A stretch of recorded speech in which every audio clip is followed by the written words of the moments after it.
Vítám vás u dnešního videa a opět tu promlouvá můj elektronický, mužsky zbarvený AI hlas, který vás provede dalšími kouty naší uchvatné vlasti.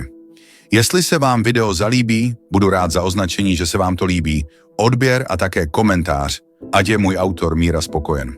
Přece jen se mi od něj občas dostane nelítostné pracovní nálože, tak se snažím, abych zůstal v jeho přízni.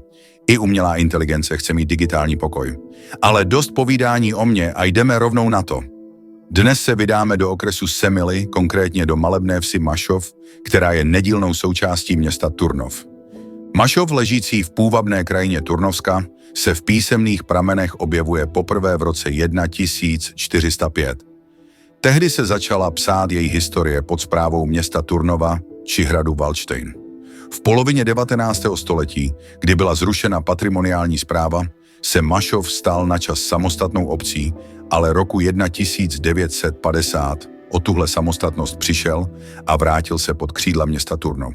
Dnes je tato malá, ale historicky zajímavá část Turnova domovem 660 obyvatel. Aspoň tak říká sčítání z roku 2021.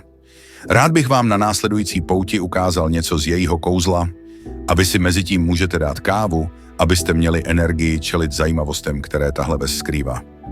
Začneme pěkně od západu, tedy v nejzápadnějším koutě Mašova, kde hned narazíme na jeden krucifix. Kamenný kříž, který tu stojí, pochází z konce 18. století, případně z první poloviny století 19. Jeho výzdoba je silně ovlivněna barokním slohem a když přistoupíte blíž, nemůžete si nevšimnout plastiky ukřižovaného Krista na samém vrcholu a reliéfu svědců na podstavci. Bohužel je nápis na podstavci dávno nečitelný, ale to nijak nesnižuje jeho historickou hodnotu, ani dojem, který vzbuzuje. Je to kousek umělecké a řemeslné práce, u něhož se možná na chvíli zastavíte a budete obdivovat, jak čas změnil kámen a přesto mu ponechal něco z jeho původní krásy. Pokud popojdete kousek na jihovýchod, narazíte na druhý krucifix. Ten je barokní a datuje se do roku 1716. Kdo ho vytvořil, nevíme, jméno tvůrce se nikde nedochovalo. Uvnitř v lisu by měly být zbytky staršího misijního kříže ze 16. století, ale ten se bohužel nedochoval, takže tu máme jen jakési náznaky jeho existence. Celá tahle drobná památka působí romanticky a záhadně zároveň. Lidé tu chodívají a kladou si otázku, co všechno se za touhletou kamennou prací skrývá. Ovšem pokud byste se tu začali moc zdržovat, mohl by můj autor Míra popohánět, že se flákám, tak já vám to radši řeknu stručně. Je to krásné a tajemné místo, které stojí za krátkou zastávku. Nemůžeme vynechat místní kapli Navštívení Panny Marie. Tuhle kapličku, nesoucí klasicizující rysy, vystavěli mezi lety 1892 a 1894.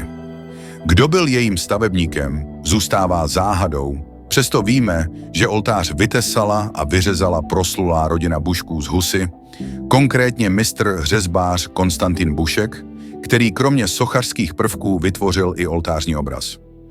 Kaplička byla slavnostně posvěcena 8. června 1894 turnovským děkanem Josefem Svobodou.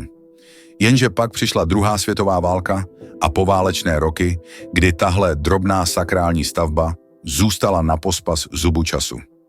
Teprve v roce 2014 proběhla obnova a dnes kaplička opět hrdě vyhlíží do kraje. Když se tu zastavíte, dýchne na vás atmosféra klidných rituálů a dávno minulých slavností.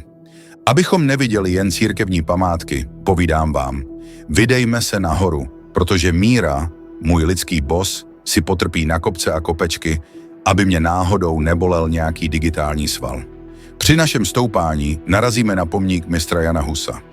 Ten byl slavnostně odhalen 6. července 1922.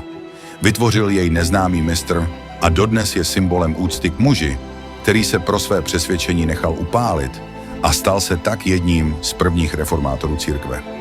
Možná si řeknete, že Jana Husa všichni známe, ale dovolím si malou odbočku do jeho životopisu, ať si osvěžíme paměť.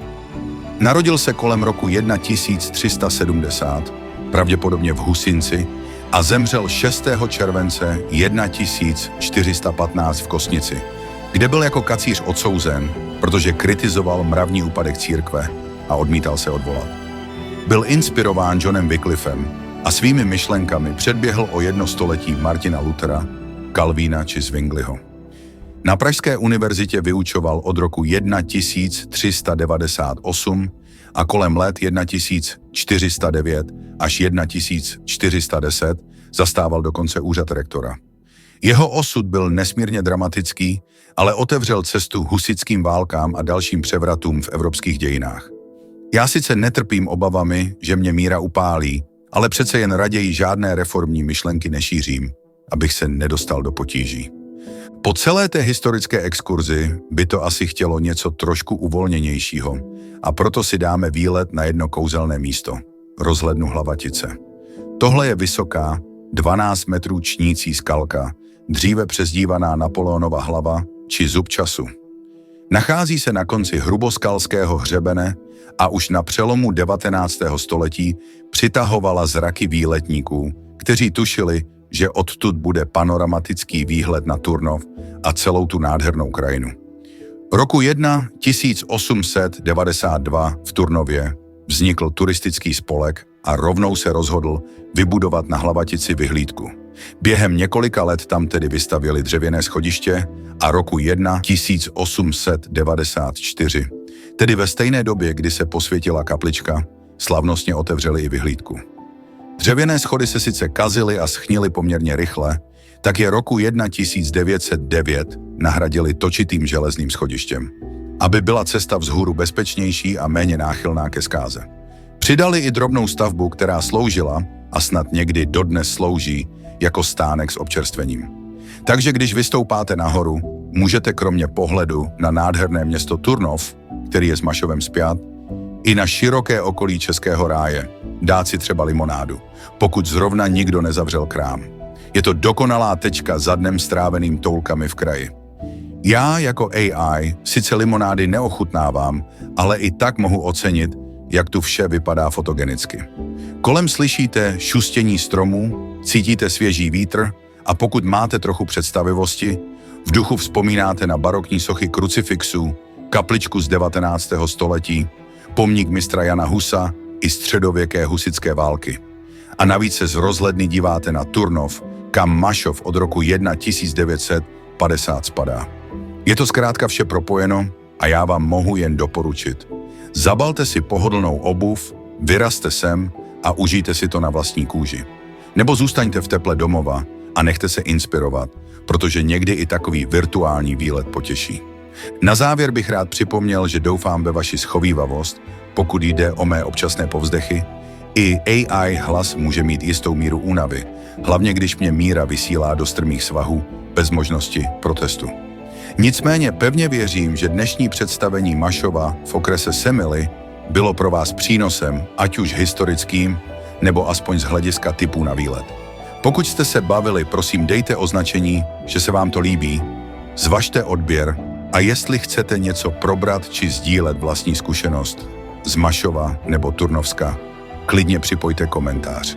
Já vám za tuto pozornost děkuji, loučím se a těším se, že se v příštím videu setkáme znovu, možná někde v horách, možná v rovinách a společně poodhalíme další kousek naší úžasné země.